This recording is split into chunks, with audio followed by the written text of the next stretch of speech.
بسم الله الرحمن الرحيم.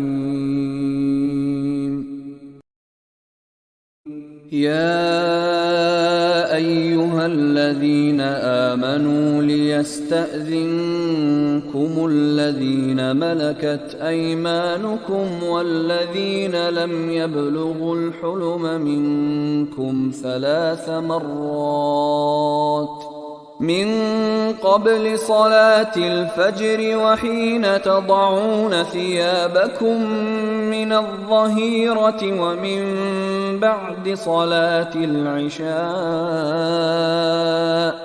3 عورات لكم ليس عليكم ولا عليهم جناح بعدهن طوافون عليكم بعضكم على بعض كذلك يبين الله لكم الآيات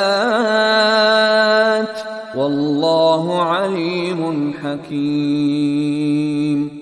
وإذا بلغ الأطفال منكم الحلم فليستأذنوا كما استأذن الذين من قبلهم كذلك يبين الله لكم آياته والله عليم حكيم.